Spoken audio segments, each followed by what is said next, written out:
Whew. Right, good evening all. I'm here to read two pieces tonight, and well, basically it's obviously a very sensitive issue, and I'm not here obviously to judge or anything, but obviously it's important to remember that violence doesn't get us anywhere, as we should have learnt many times in the past, and obviously it's hard to say even, but it would be nice if the riots would stop, and I do ask that. I am born in England, so I am English, and my dad is Welsh, so I've got Welsh blood in me as well. So I do feel very strongly for England. We do have to remember that England is made up of many different cultures, ancient cultures, from the time when Roman invaded the early Celtic tribes, and they ruled for 400 years.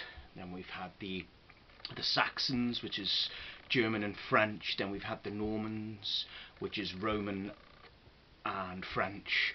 We've had all sorts of people come to England over the years. It's just when somebody is a different colour of face, it's evident, but they're entitled to live in England just like everybody else. And you know, England is a beautiful home, and she won't lose her spirit.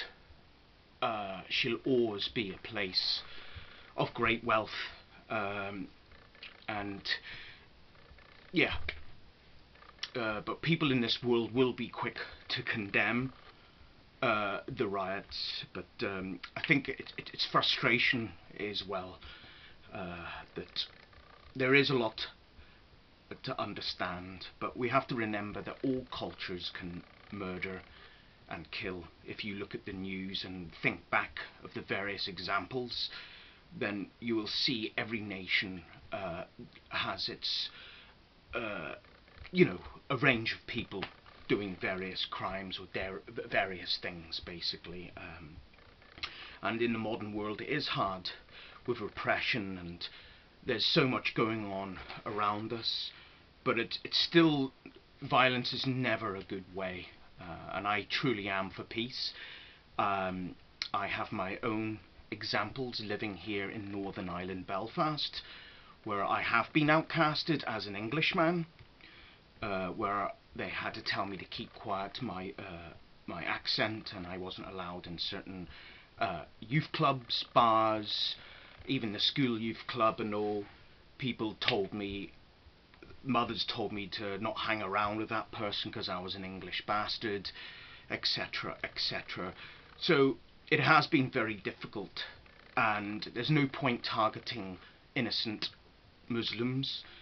They just want to have a normal life like us all, with good opportunities out there for us all, whether you agree with their religion or not. You don't have to follow their religion. You can always keep to your own, of course.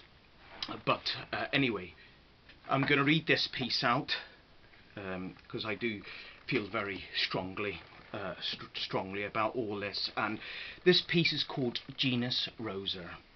And of course it's for Henry VII and Elizabeth of Yorkshire, because there was turbulence in that time where York and Lancaster obviously were at wars, and I'm sure you've heard of it all, the War of the Roses. So this piece is called Genus Rosa, which is the family of the roses. Elizabeth has left him sprinkled thoughts, as if petals scattered before the king, walking so proudly, in wanting to be with her, to offer her a wedding ring, to have the honour in picking a delight from the bud, the petals astir, astir. She was a white rose that blossomed where he will never recant her love for her. The red rose of Lancaster. You can imagine King Henry's horse galloping, clip, clop, chop, churn and plough. The soil flicks up from the horse's hooves, stern attentiveness with the scrunch of his eyebrow. Thump, thump, thump, his heart pounding, breathing heavily in passionate aspiration, as sweat runs down from his temple across miles just to give his love a single red rose. It lay there as if his bloomed heart, petal bled of tender crimson tissue, a longing to always return to her. She sings, come back, I miss you. Could this red fire of lust be such a blemish on the white chastity, as if the sunset of the sky tinged the clouds with a red ant sting? As if the royal gala flares in areas of claret wine, making the heart giggly with surprised joy, where perhaps her cheeks blushed like two children, a girl and boy. Rustic copper shines its pink tinge, it shimmers in little areas in its lustrous pose, the smell of a youthful scent upon the ancient rose. Powdered soft, the fine drizzle and the smell of Turkish delight made from the very petals lazily flopped in a daze just by her side. From the troubled, stricken roses, love takes a notion to circumvent.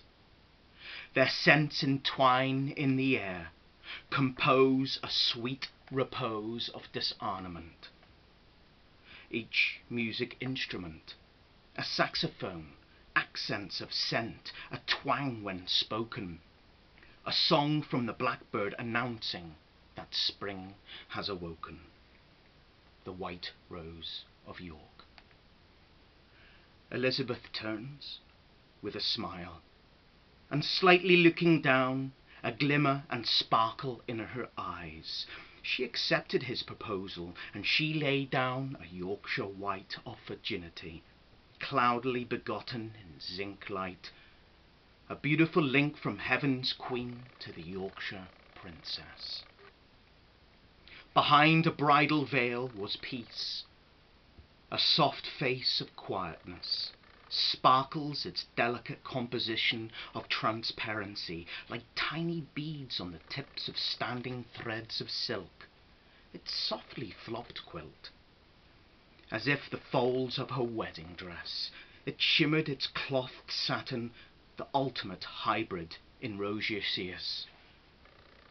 Conclude. No greater silence is there than after war. From the sight of the rose's ornament, cut deep the tender skin. Blood dripped from the thorns so predominant. But what happens when petals catch the light?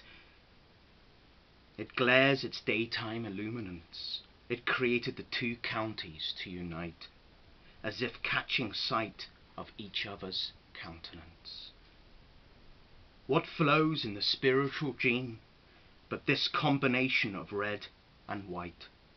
Oh, to live under the petal of serene that ended the War of the Roses in England's fields of green. Now wild roses blow across England's landscape, the dog rose and the field rose. I suppose you could say England's workforce, with a proud emblem of the Tudor rose.